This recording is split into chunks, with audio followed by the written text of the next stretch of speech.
Bismillahirrahmanirrahim.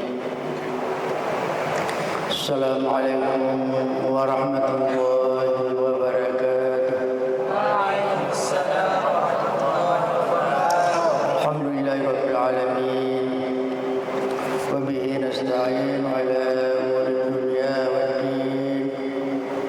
Salatu wassalamu ala asyrafil mursalin Sayyidina Muhammadin wa ala alihi wa sahbihi ajma'in. أما بعد فإن أصدق الحديث كتاب الله تعالى وخير الهدي هدي سيدنا محمد صلى الله عليه وسلم وشر الأمور محدثاتها وكل محدثة بدعة وكل بدعة ضلالة وكل ضلالة في النار.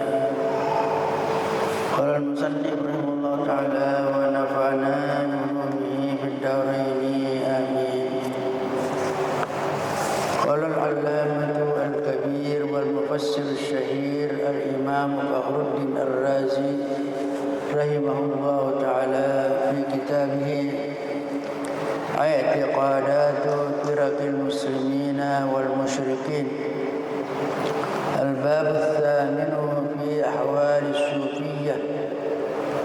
اعلم أن أكثر من حصر فرق الأمة لم يذكر الصوفية وذلك خطأ، لأنها حاصل قول الصوفية أن الطريق إلى معرفة الله تعالى هو التصفية والتجرد من العلائق البدنية، وهذا طريق حسن إلى آخره. Hadirin jamaah dan pendengar Radio Al-Markaz di mana saja berada, insyaallah kita akan melanjutkan pengajian kita pada malam hari ini, yaitu masih dalam pembahasan kesaksian para ulama dari berbagai kelompok tentang ilmu tasawuf. Yang lalu kita sudah jelaskan, sampaikan, yaitu yang terakhir kita sampaikan pendapatnya Imam Al-Ghazali tentang tasawuf. Kemudian kita lanjut akan melihat kesaksian daripada Al-Imam Fakhruddin Ar-Razi. Qala al-Allamah al-Kabir wal-Mufassir al-Shahir al-Imam Fakhruddin Ar-Razi rahimahullah ta'ala. Al-Allamah,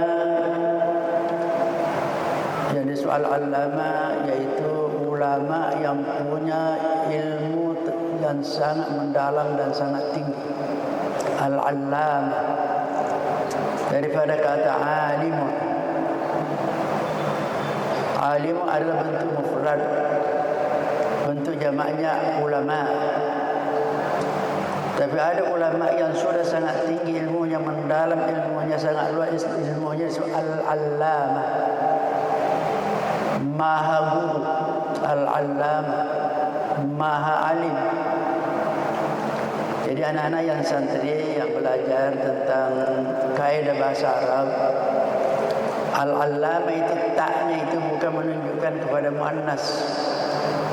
Itu namanya tak mubalaghah. Tak menunjukkan kepada sesuatu yang sangat-sangat tinggi ilmu. Al-Allamah sama dengan ada biasa tu dibaca kalau salat tarawih, antara rakaat-rakaat itu ada disebut 4 nama khalifah. Al-Khalifatul Awwal, Al-Khalifatul Tsani, Al-Khalifatul Tsalisu, Al-Khalifatul Rabi. Masih ada di masjid-masjid saya lihat masih salah. Dia mengatakan Al-Khalifatul Ula. Yang benar Al-Khalifatul Awwal. Karena taknya itu bukan tak muannas, tak mubalaghah namanya. Karena kalau kita katakan Al-Khalifatul Ula, Al-Khalifatul Tsaniyah, Al-Khalifatul Rabi'ah, Al-Khalifatul Saddah, itu menunjukkan bahwa Seakan-akan khalifah itu adalah perempuan. Padahal bukan, tidak ada khalifah yang perempuan dari 4 itu. Makanya itu kita katakan al-khalifatul awwal. Itu al-awwal itu muzakkar. Karena kalau kita mengatakan khalifatul al-ula berarti seakan-akan khalifah itu perempuan. Kenapa? Karena biasa orang terkecoh kepada taknya itu. Dikira tamu annas padahal bukan tamu annas. Tamu balagha namanya. Sama dengan ini al-allama. Al-allami Imam Al-Fakhrur Razi bukan perempuan. Ada laki-laki al-allama. Juga biasa dikatakan al-alimul allama. Artinya orang ulama yang sangat luas ilmunya. Ini Fakhrur Razi dikatakan al-allamatul kabir. Ulama yang besar, wal mufassir syahir dan mufassir yang terkenal. Dalam bukunya Kitab I'tiqad Firaqil Muslimin wal Musyrikin, satu buku yang ditulis dengan judul I'tiqadat Firaqil Muslimin wal Musyrikin, akidah-akidah kelompok-kelompok muslim dan kelompok-kelompok musyrikin. Pada bab ke-8 dalam buku ini dikatakan al-babus tsaminu fi ahwalit sufiyah. Pada bab ke-8 dalam buku itu dijelaskan tentang ahwal sufiyah. Keadaan kelompok-kelompok sufi. Jadi khusus pada bab ke-8 menceritakan tentang orang-orang sufi. Apa dia katakan? I'lam, ketahuilah bahwa anna aktsara man hasara firaqal ummati lam yadhkur as-sufiyya wa dzalika khata'. Bahwa banyak orang yang mencoba menyebutkan kelompok-kelompok umat, mencoba meringkaskan kelompok-kelompok umat, lantas ia tidak menyebutkan kelompok-kelompok sufi. Wadzalika khata', yang demikian itu ada suatu kesalahan. Di dalam bukunya Al-Fakhrur Razi dalam I'tiqadat Firaqil Muslimin wal Musyrikin, pada bab ke-8 disebutkan kelompok-kelompok, bahwa ada orang menulis semua kelompok-kelompok yang ada dalam Islam, lantas ia tidak menyebutkan kelompok sufi. Tidak ada disebutkan di situ. Maka dia katakan itu adalah kesalahan. Karena kelompok sufi itu adalah suatu kelompok tersendiri. Jadi katanya itu suatu kesalahan. Kenapa? Lianna hasil qauli sufiyya anna at-tariq ila ma'rifatillah ta'ala huwa at-tasfiyah wa at-tajarrud ala al-badaniyah wa hadha tariq hasan. Karena kesimpulan yang dikatakan oleh para sufi, dia mengambil kesimpulan bahwa apa yang dikatakan oleh orang-orang sufi, bahwa cara jalan untuk ma'rifah kepada Allah ialah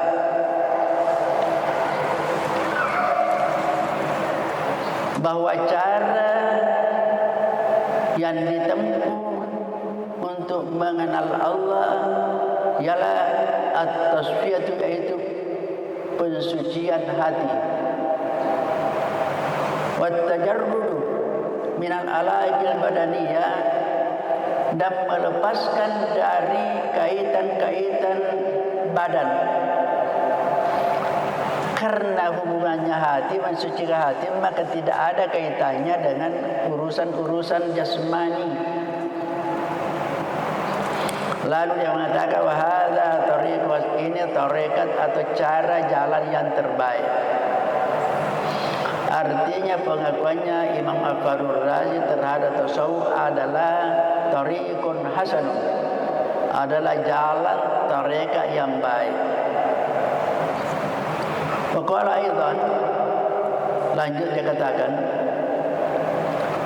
wal mutasawwifatu qaumun يشتغلون بالفكر وتجرد النفس عن العلائق الجسمانية ويجتهدون ألا يخلو سرهم وبالهم عن ذكر الله تعالى في سائر تصرفاتهم وأعمالهم منطبعون على كمال الأدب مع الله عز وجل وهؤلاء هم خير فرق الآدميين. Diucapkan lagi oleh Al-Fakhrur Razi, kelompok-kelompok tasawuf, orang-orang tasawuf adalah kaum yang menyibukkan dirinya menggunakan pemikirannya dan mengosongkan jiwanya dari kaitan-kaitan jasmani. Lalu mereka berusaha dengan keras Allah yakhlu sirra wa balan, agar tidak pernah sunyi hatinya dari berzikir kepada Allah dalam segala pertindakannya dan amalnya. Mereka, kata orang sufi itu, tidak pernah kosong dari hatinya untuk senantiasa berzikir kepada Allah, ingat kepada Allah dalam semua perbuatannya, dalam semua tindakan-tindakannya. Muntabi'una kama'ilil adabi ma'allah azza wa jalla. Mereka mempunyai bertabiat dengan adab yang sempurna bersama dengan Allah. Wa haula'i hum khairu firaqil adabi.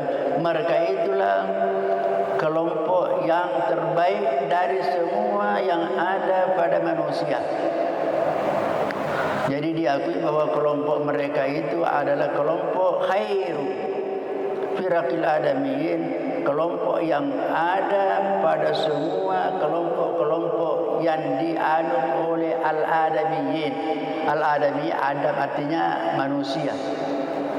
Itulah pengakuannya, kesaksiannya Imam Fakhrur Razi sebagai ulama besar dan mufassir yang terkenal. Kemudian kita lanjut kepada pengakuan atau kesaksian Al-Izz bin Abdul Salam rahimahullah ta'ala.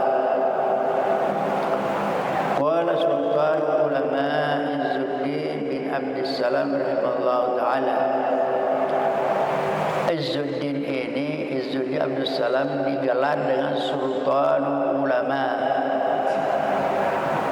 Kalau Imam Al-Ghazali dikatakan Hujjatul Islam, maka Izzuddin dikatakan Sultan Ulama, pimpinannya, sultannya para ulama. Ini Izzuddin adalah ulama yang mempunyai banyak karangan dan keahlian, termasuk dalam masalah fikih. Apa dia kata Izzuddin? Qa'adal qawmu minas sufiyyah ala qawaid syariah allati la tanhadimu dunya wa ukhra. Kelompok sufi itu berpegang pada kaedah-kaedah sesuai dengan kaedah syariah dan tidak meruntuhkan urusan dunia dan urusan akhirat. Kenapa dikatakan demikian? Karena banyak orang mengira bahwa orang-orang sufi itu tidak melakukan hal-hal yang berkaitan dengan syariah. Katanya tidak terlalu memperhatikan masalah-masalah syariah. Ada tuduhan kepada kelompok-kelompok sufi. Karena katanya kalau sudah mendapatkan isinya, intinya, tidak perlu lagi kulitnya. Kalau sudah mendapatkan hakikatnya, tidak perlu lagi syariatnya. Pada itu tidak benar. Jadi dikatakan orang-orang sufi itu tetap berpegang kepada kaedah-kaedah syariat dan tidak meninggalkan, tidak menghancurkan, tidak meruntuhkan urusan-urusan dunia dan akhirat. Wa ka'ada ghairul sufi, sedangkan orang lain yang bukan orang-orang sufi, yaitu berpatokan kepada ar-rusum, yaitu ar-rusum simbol-simbol saja. simbol-simbol saja, gambaran-gambaran saja. Kenapa? Karena hanya berpatokan kepada lahiriah saja, penampilannya saja. Jadi ada orang yang begitu penampilannya, bahkan ada penampilannya mengikuti bentuk-bentuk orang-orang saleh, orang-orang sufi, padahal hanya penampilannya. Wa mimma yadulluka ala dzalika ma yaqa'u ala yadil qaumi minal karamati wa khawariqil adat fa innahu far'un 'anil qurubatil haqqi ila lahum wa ridahu anhum. Yang bisa katanya menunjukkan tentang orang-orang sufi itu bahwa bisa terjadi padanya yaitu berupa karamah dan hal-hal yang luar biasa. Artinya yang diantara yang bisa menunjukkan kepada kita bahwa adalah orang-orang yang mendapatkan kemuliaan dari Allah karena ada kekeramatan yang diberikan kepadanya dan keluarbiasaan. Dan itu keramah-keramah yang diberikan termasuk adalah qurbatul haqqi ilaih, adalah kedekatan Allah kepada mereka. Kedekatan Allah kepada mereka, anugerah Allah kepada mereka, dan ridhahu anhum, dan bentuk ridhanya Allah kepada mereka. Perlu kami jelaskan bahwa ada kita kenal dengan karamah. Karamah itu artinya pemuliaan Allah kepada seorang hambanya yang saleh. Apa bedanya dengan mukjizat? Kalau mukjizat suatu keluarbiasaan yang terjadi kepada Nabi, sedangkan karamah sesuatu keluarbiasaan yang terjadi kepada orang saleh yang bukan Nabi. Itu bedanya. Tapi semuanya luar biasa. Dan disebut luar biasa tidak biasa. Yang biasa dilakukan orang itu kan tidak ada masalah. Tapi kalau ada sesuatu yang luar biasa, karena tidak biasa maka dikatakan luar biasa. Apa itu? Yaitu sesuatu yang tidak mampu dilakukan oleh orang lain dan tidak ada teorinya. Tidak ada teorinya. Tidak ada mencari bagaimana caranya supaya mendapatkan karamah, apa teorinya. Tidak ada. Berbeda dengan keluarbiasaan yang dilakukan oleh orang-orang yang tidak beriman seperti sihir. Sihir itu bisa dipelajari, ada teorinya. Kalau sihir ada teorinya. Tapi karamah tidak ada teorinya. Karamah itu memberi Allah langsung kepada seorang yang dicintainya tanpa ada teori. Sehingga orang yang mendapat karamah tidak bisa, umpamanya sekarang dia mau memperlihatkan keramatnya, tidak bisa. Tapi kalau sihir bisa. Orang mau memperlihatkan kemampuannya bersihir bisa. Kenapa? Karena ada teorinya. Mukjizat dan karamah tidak ada teorinya, hanya pemberian langsung Allah kapan saja Allah mau. Tapi bukan seorang sufi, seorang wali mampu memperlihatkan karamahnya ketika dia mau, tidak bisa.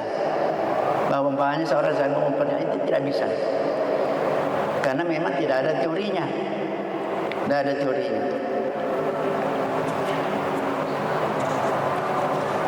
Jadi itulah tanda lain, tanda daripada seseorang yang mendapatkan karamah kepada Allah, bahwa itu menunjukkan bahwa adalah seorang sufi. Tetapi orang sufi itu sendiri selalu mau menghindari terjadinya karamah padanya. Dia Seorang sufi atau wali yang benar berusaha untuk menghindari terjadinya karamah. Kenapa?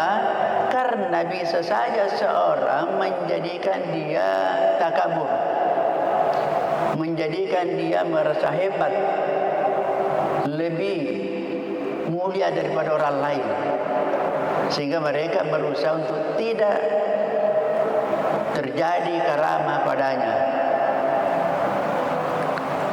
Itu namanya sufi yang benar. Itulah pengakuan daripada Izzuddin bin Abdussalam.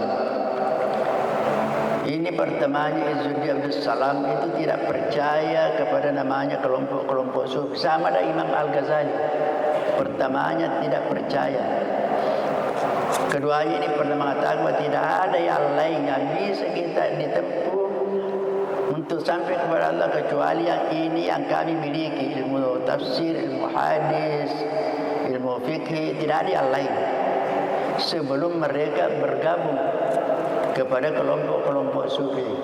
Imam Al-Ghazali juga demikian, Izzuddin juga demikian. Tapi setelah ikut bersama pada tarekatnya orang-orang sufi baru dia tahu bahwa memang betul. Maka mereka membuat kesaksian-kesaksian. Kemudian seterusnya kita melihat pengakuan Imam An-Nawawi. Imam An-Nawawi kita kenal sebagai ulama bermazhab Syafi'i. Banyak sekali karangan-karangannya, termasuk namanya kita kenal Al-Azkarun Nawawiyah. Ada bukunya hanya berisi zikir-zikir. Al-Azkar An-Nawawiyah, banyak karangan-karangannya. Apa dia katakan? Qala al-Imam An-Nawawi rahimahullah ta'ala fi risalati al-Maqasid usul tariq at-tasawuf khamsah. Imam An-Nawawi mengatakan kalau sekarang ada namanya disebut testimoni. Testimoni. Ini sama dengan ini. Imam An-Nawawi dalam bukunya namanya Risalah Al-Maqasid, dia katakan usul tariq tasawuf khamsah. Pangkal atau pokok dasar jalannya tasawuf orang-orang sufi adalah ada khamsah, ada lima pokok ajarannya orang-orang sufi.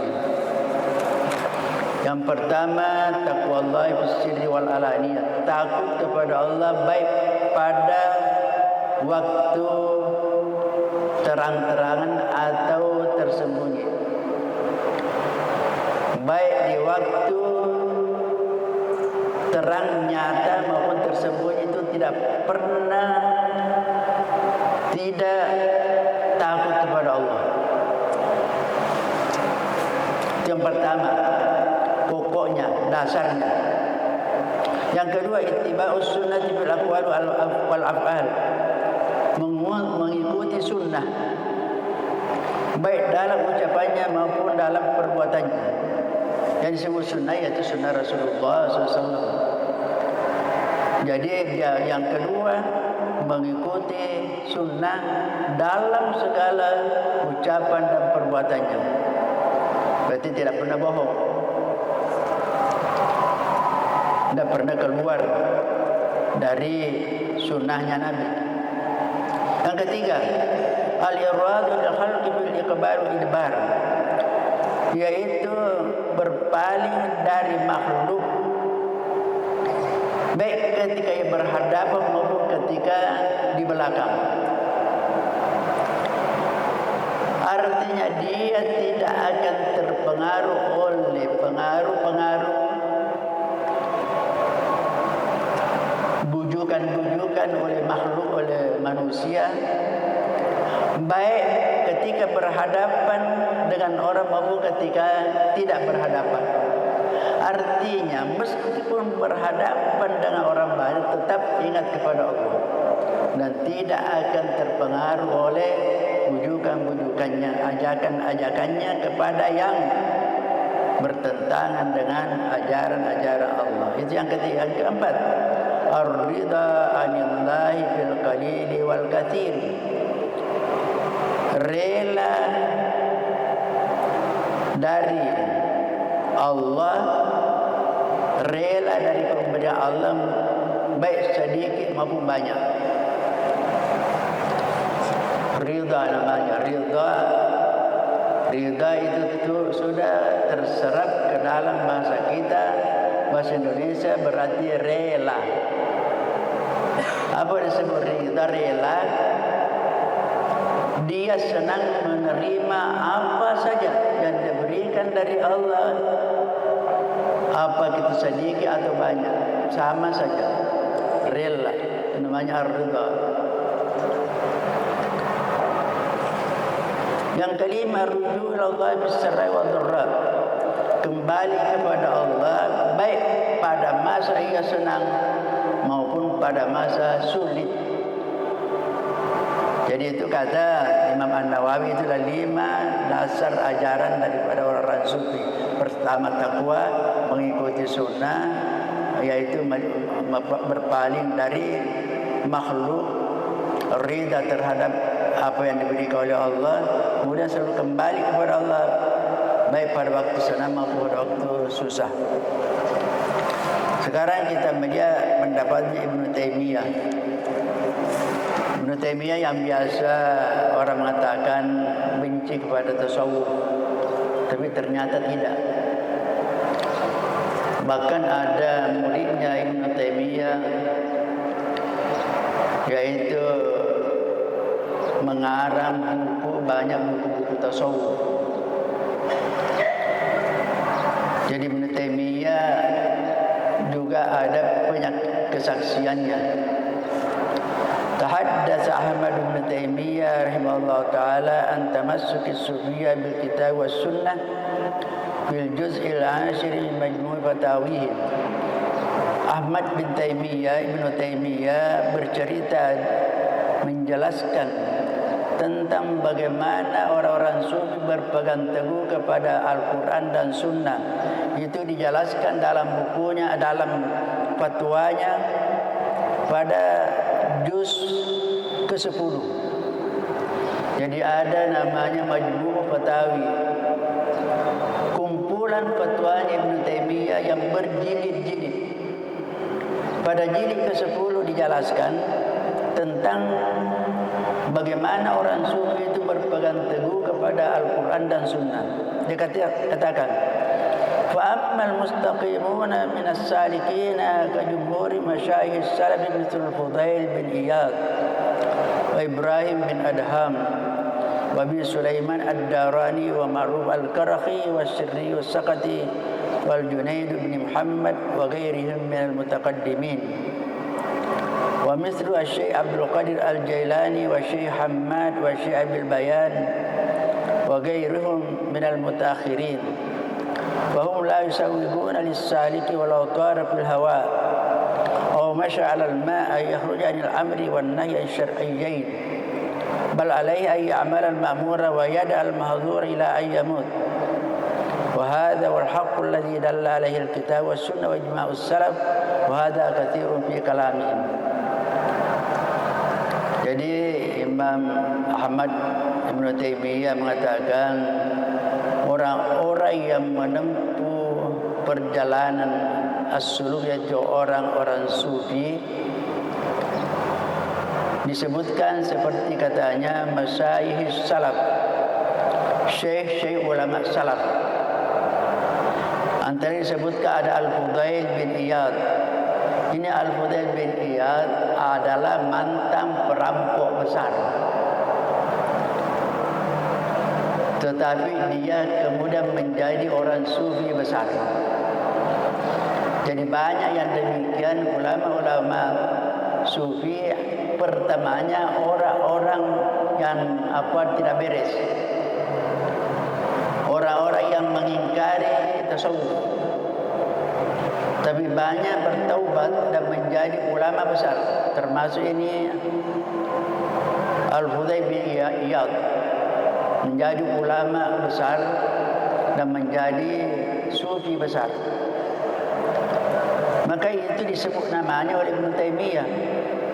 Ulama salaf Al-Hudaybi Iyad Ibrahim Adham, Abi Sulaiman Ad-Darani, Ma'ruf Al-Qarahi, As-Sirri As-Saqati, wal Junaid bin Muhammad wa ghairuhum minal al-mutaqaddimin. Disebutkan nama-nama dan masih banyak dari ulama-ulama mutaqaddimin. Ada disebut ulama mutaqaddimin, ada ulama mutaakhirin. Dan disebut ulama mutaqaddimin mulai dari para sahabat sampai pada akhir abad ketiga. Ulama abad ketiga Hijriah. Jadi para sahabat, tabi'in, tabi'in sampai pada akhir abad ketiga itu namanya ulama mutaqaddimin, ulama salaf. Ulama salaf, bukan salafiyah. Lah itu salafiyah. Karena ada sekarang menyebut dirinya salafiyah. Nah sesudah itu abad keempat Hijriah dan seterusnya sampai sekarang disebut ulama mutaakhirin, ulama di belakang yang datang kemudian. Ini tadi disebutkan beberapa ulama-ulama mutaqaddimin dalam bidang tasawuf. Dalam bidang tasawuf. Karena juga ada ulama-ulama mufassirin mutaqaddimin, ulama-ulama fikih mutaqaddimin, ada juga mutaakhirin. Nah termasuk ulama-ulama sufi mutaqaddimin itu tadi Al-Fudail, Ma'ruf Al-Qarahi. Kemudian disebutkan juga ulama mutaakhirin seperti Abdul Qadir Al-Jailani. Ini paling populer namanya kalau bicara dengan tarekat. Abdul Qadir Al-Jailani wa Syekh Ahmad wa Syekh Abi Al-Bayan wa ghairihim al-mutaakhirin. Kenapa mereka fahum la yusawwiguna lis-saliki walau tara fil hawa'i aw masya'al al-ma' ay yukhrija al-amr wa nail syar'iyain. Tidak memberikan peluang bagi seorang penempuh jalan tasawuf meskipun ia bisa terbang di udara, berjalan di atas air untuk keluar dari perintah, keluar dari meninggalkan perintah dari Allah, perintah dan meninggalkan melarang daripada larangan Allah. Artinya begini, harus tidak boleh keluar apa yang diperintahkan oleh Allah dan menjauhi apa yang dilarang oleh Allah.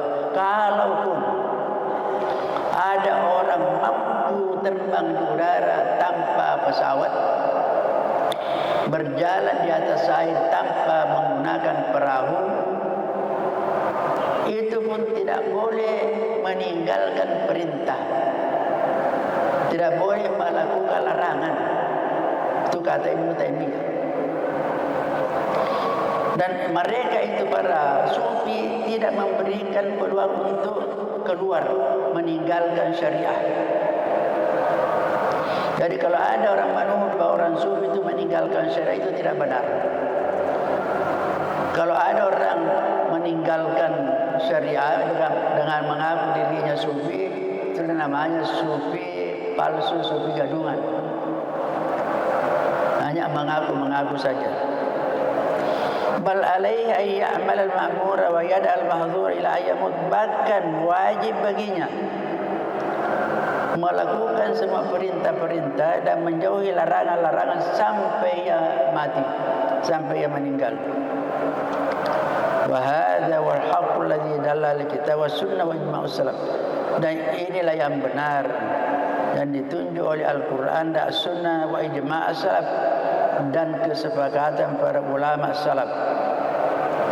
Inilah pengakuan Ibn Taimiyah, yang di mana orang biasa mengatakan Ibn Taimiyah tidak suka tasawuf,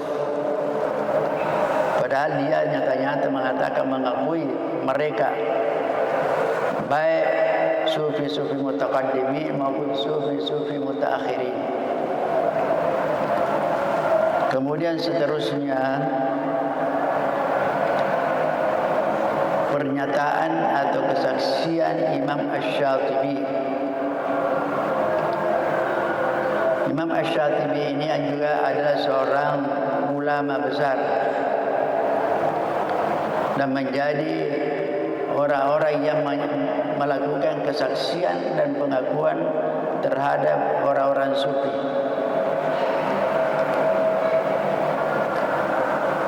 Inna katsiran minal juhali ya'taqiduna bis-sufiyyah annahum mutasahiluna fil ittiba'i wal iltizam ma lam ya'ti bis-syar'i iltizamahu mimma yaquluna bihi wa ya'maluna alayhi wa hasyahum min dzalika ya'taqidu wa yaqulu bihi.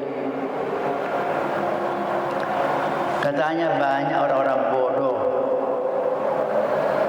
mengatakan, menuduh orang-orang sufi bahwa mereka menggampang-gampangkan untuk mengikuti sunnah-sunnah dan menggampang-gampangkan untuk tidak mentaati syariat.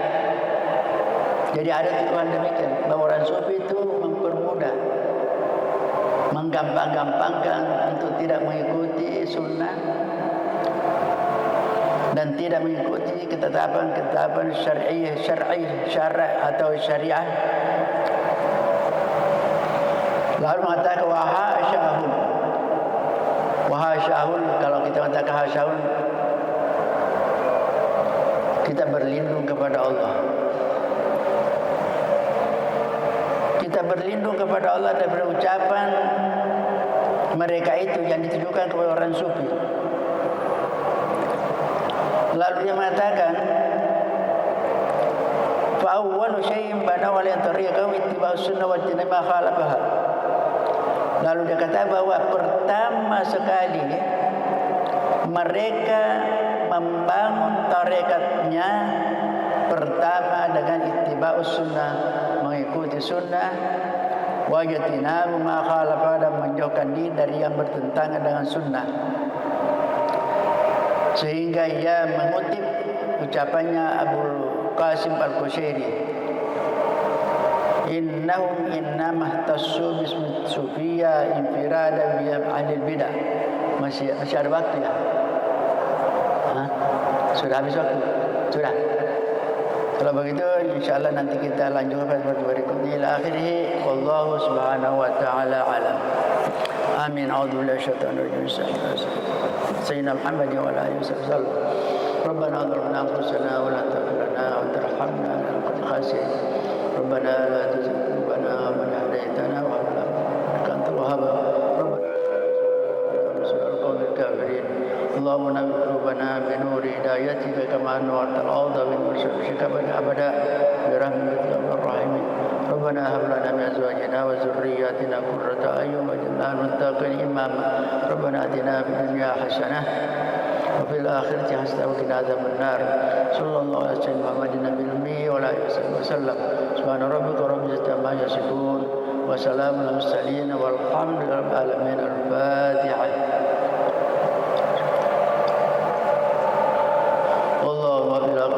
Assalamualaikum warahmatullahi wabarakatuh.